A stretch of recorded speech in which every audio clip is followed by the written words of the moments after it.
महापद्मनंद जी ने यहाँ पर नंद वंश राज्य की स्थापना की थी।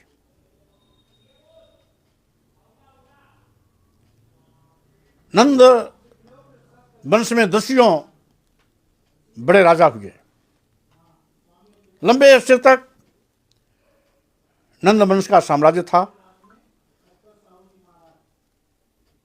और साथ ही साथ जिसमें खोटस महाजनपद की तूती बोला करती थी, उसी समय मगध में नंद वंश का साम्राज्य की भी तूती बोलती थी। उसी नंद वंश की कड़ी है जननायक कर्पूरी ठाकुर जी, जो यद्यपि बिहार उड़ीसा प्रांत में पिटौजिया गांव में पैदा हुए थे।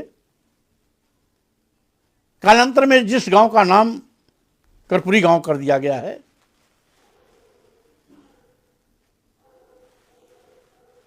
पिताजी गोकुल ठाकुर जी और माताजी रामदुलारी जी के घर में पालन पोषण हुआ। छात्र जीवन संघर्षों का था। स्नातक करने के बाद यूं तो ये गांव में पढ़ाने लगे, शिक्षक हो गए, लेकिन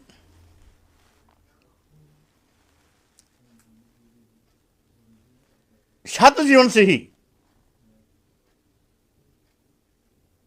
राजनीति के प्रति इनकी ललक देखने को मिली। जब इन्होंने छात्र जीवन में ही अंग्रेजों भारत छोड़ो आंदोलन में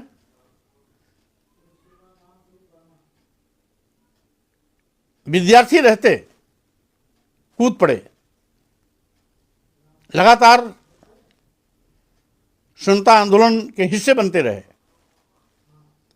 26 महीने लगातार जेल में भी रहे।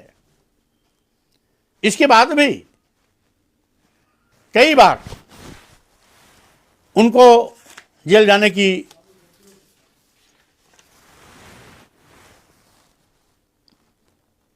नौबत आती रही, क्योंकि विद्यार्थी जीवन से वो प्रभावित हो गए थे महात्मा गांधी, राष्ट्रपिता महात्मा गांधी जी से और सत्यनारायण सिन्हा जी से, जिसके नाते उस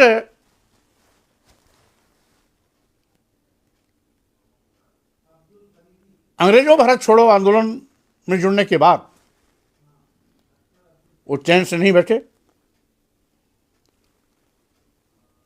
खुली राजनीति में हिस्सा लेने लगे और नतीजा हुआ कि उन्होंने 1952 से 1970 तक लगातार विधायक रहे। यानी 52 में चुने गए तो 77 तक लगातार विधायक रहे। फिर इतने लंबे अरसे तक यानी 52 से 77 तक इनकी विधानसभा जहाँ से विधायक होते रहे ताजपुर, उसके बाद फुलपरास विधानसभा से 1977 से 1980 तक विधायक रहे। फिर समस्तीपुर से 1980 से 85 और 1985 से 88 तक विधायक रहे। यानी जो पारी 52 से शुरू हुई थी वो लगातार 88 तक चलती रही, कभी विधायक के रूप में, कभी शिक्षा मंत्री के रूप में, कभी नेता विरोधी दल के रूप में। तो इस तरीके से जब इनकी पारी की शुरुआत हुई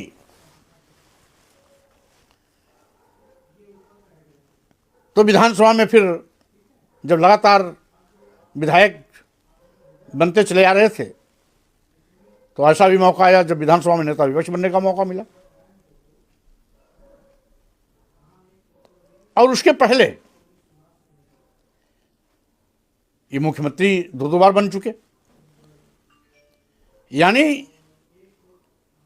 पहली बार मुख्यमंत्री बने दिसंबर 1970 में, जिनका कार्यकाल जून 1971 तक था, और फिर दूसरी बार मुख्यमंत्री बने 21 जून 1977 से अप्रैल 1979 तक। और उसके बाद जब नेता विपक्ष बने तो इनका यह कार्यकाल लंबा था, 30 जून 1980 से लेकर 12 फरवरी 1988 तक, यानी कई मुख्यमंत्रियों का सामना करना पड़ा नेता विपक्ष के रूप में, क्योंकि उस समय कभी जगन्नाथ मिश्रा जी मुख्यमंत्री बने, तो कभी चंद्रशेखर जी मुख्यमंत्री हुए, तो कभी बिंदु सिंह दुबे जी मुख्यमंत्री बने, यानी तीन मुख्यमंत्री बदले, लेकिन नेता विरोधी दल कर्पूरी ठाकुर जी ही रहे 80 से लेकर 88 तक, जबकि 17 फरवरी 1988 को उन्होंने अंतिम सांस लिया, हमारे बीच में नहीं रहे। लेकिन एक संघर्ष का पर्याय के रूप में कर्पूरी ठाकुर जी आज भी जाने जाते हैं। छात्र जीवन से शुरू होने वाली राजनीति, सोशलिस्ट पार्टी, भारतीय क्रांति दल, लोक दल, फिर जनता पार्टी के रूप में समय समय पर प्रवर्तित होती रही है, लेकिन सक्रिय राजनीति के न केवल हिस्सा रहे, बल्कि बिहार का नेतृत्व करने का एक लंबे अरसे तक उनको मौका मिला, कभी मुख्यमंत्री के रूप में, कभी नेता विरोधी दल के रूप में। स्वाभाविक रूप से जिसकी आबादी बिल्कुल नगण्य थी, लेकिन सन 52 से लेकर सन 88 तक लंबे अरसे तक राजनीति में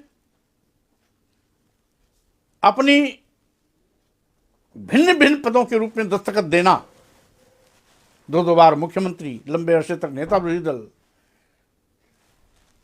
कई बार विधायक बनना अपने आप में एक बहुत बड़ी उपलब्धि थी।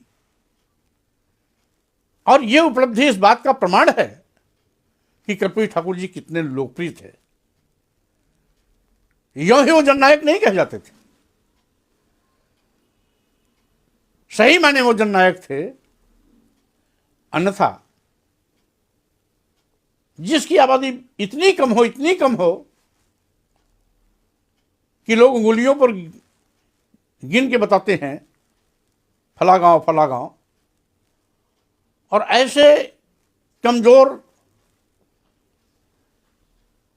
समाज से निकल करके आए, अति पिछड़े समाज से निकल के आए, जो अपनी लोकप्रियता, अपनी कर्मठता, अपनी ईमानदारी के चलते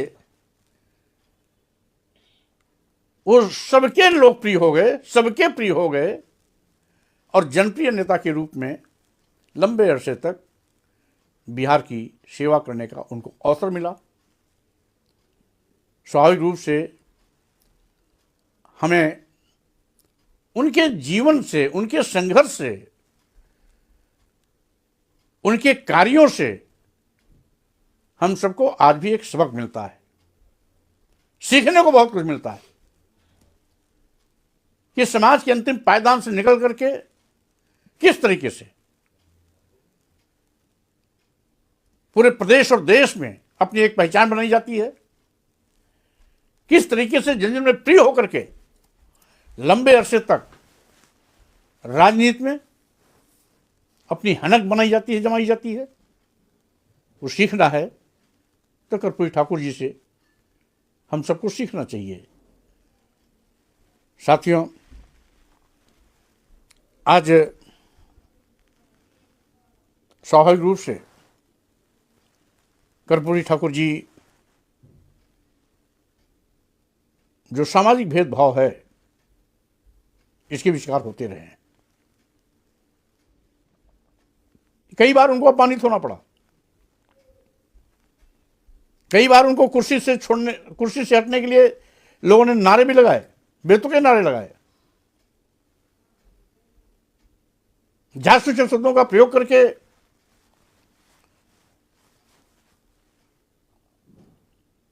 कर्पूरी जी को बाल बनाने के लिए लोगों ने स्लोगन दिए।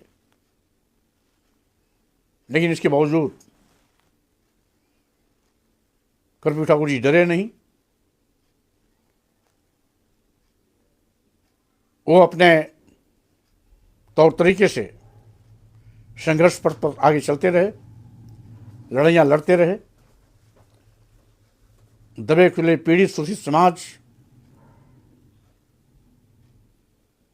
के लोगों ने कर्पूरी ठाकुर जी को अपना मसीहा मान करके लगातार उनके इशारे पर न केवल उनके नेतृत्व को मजबूत किया, बल्कि उनकी सरकार भी बनाई और साथ ही साथ कर्पूरी ठाकुर जी के नेतृत्व का लोहा भी बिहार को मानना पड़ा, बिहार के लोगों को मानना पड़ा। यहाँ तक कि तमाम अगड़ी जातियाँ जो कर्पूरी ठाकुर जी के खिलाफ कभी जासूसी शब्दों का प्रयोग करके ऊट पटांग नारे लगाया करते थे, उनको भी कर्पूरी ठाकुर जी की कर्मठता के आगे घुटना टेकना पड़ा। यद्यपि ये भारत देश है जहां जाति है कि जाति ही नहीं, यानी यहां के कुछ स्वार्थी लोगों ने, यूं कहिए यथास्थितिवादी ताकतों ने समाज को बांटने की कोशिश की। बांटने का आधार केवल एक ही नहीं, बांटने का आधार कई था। बांटने का आधार जात पात, छुआछूत, ऊंच नीच, यानी इतना भेदभाव पूर्ण व्यवस्था किया गया कि जिसमें हम कभी इंसान बन ही नहीं सके। जातियों में पैदा हुए, जातियों में मर गए। जबकि सच ये है कि लोग इंसान के रूप में पैदा होते हैं, इंसान के रूप में मरते हैं, लेकिन भारत एक ऐसा देश है जहां जाति में पैदा होते हैं और जाति में मरते हैं। ये विडंबना है। जात-पात का जहर ऐसा सबके सिर पर घूमता है कि मैं बड़ी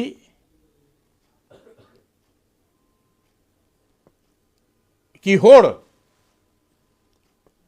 आज भी लगी रहती है। कभी एक दूसरे को कोई भाई मानने की तैयारी नहीं। हम भारतीय हैं ये किसी को स्वीकार ही नहीं। हम सभी इंसान हैं इसमें विश्वास ही नहीं। हम ब्राह्मण हैं, हम क्षत्रिय हैं, हम वैश्य हैं, हम शूद्र हैं, हम ऊंच हैं, हम नीच हैं, हम फला जात के हैं, फला फला जात का है। ये विडंबना इस देश में रही है, जिसके कारण न केवल कर्पूरी ठाकुर जैसे नेताओं को आमना सामना करना पड़ा, बल्कि इस देश में हर पैदा होने वाले नौजवान को इससे रूबरू होना पड़ता आज भी। यूं तो इतिहास इस बात का गवाह है कि भारत कभी सोने की चिड़िया कहा जाता था। वो जमाना और था जब यहाँ सम्राट अशोक का राज था। वो जमाना वो था जो अखंड भारत था, जिसकी स्थापना कभी चंद्रगुप्त मौर्य ने की थी, जिसका विस्तार सम्राट अशोक ने किया था, जिस भारत में बलूचिस्तान, अफगानिस्तान से लेकर के इराक, ईरान की सीमाओं तक भारत जाता था, तो वहीं पर जिस भारत में कभी म्यांमार, थाईलैंड और साथ ही साथ अन्य पूर्वी इंडोनेशिया आदि तमाम देश भारत में होते थे, तो कभी वो अखंड भारत जो इतना विशाल था, इतना विशाल था, जो विश्व का सबसे बड़ा साम्राज्य के रूप में कभी स्थापित हुआ था। लेकिन ये जो जात पात, छुआछूत, ऊंच नीच का जहर है, जिसने राष्ट्रीयता और भारतीयता को खत्म कर दिया, मार दिया। जात पात, छुआछूत, ऊंच नीच का भेदभाव सबके सर चढ़ के बोलता है, और यही जात पात, छुआछूत, ऊंच नीच का ही एक ऐसा ये जहर है जिसने देश को हजारों साल तक गुलामी की जंजीरों में जकड़े रहने का कारण बना। मुट्ठी भर लोग आए, इस देश पर राज करके चले गए।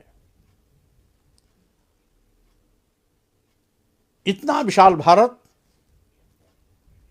मुट्ठी भर लोगों का गुलाम बनता रहा। शक आए, हूण आए, यवन आए, मुगल आए, पुर्तगाली आए, अंग्रेज आए, जो भी आया राज करके चला गया। फिर भी यहां के लोगों की आंख नहीं खुली। धर्म के ठेकेदारों ने अपनी स्वार्थ पूर्ति के लिए न केवल समाज को बांटा, बल्कि समय समय पर देश को ही बांटने का पाप किया। जी हां साथियों, अगर अभी तक आपने हमारे चैनल सो से जंग को सब्सक्राइब नहीं किया है तो सब्सक्राइब जरूर करें और बेल आइकन दबाना ना भूलें, ताकि हर लेटेस्ट धमाकेदार खबरों की अपडेट आप तक पहुंचाई जा सके।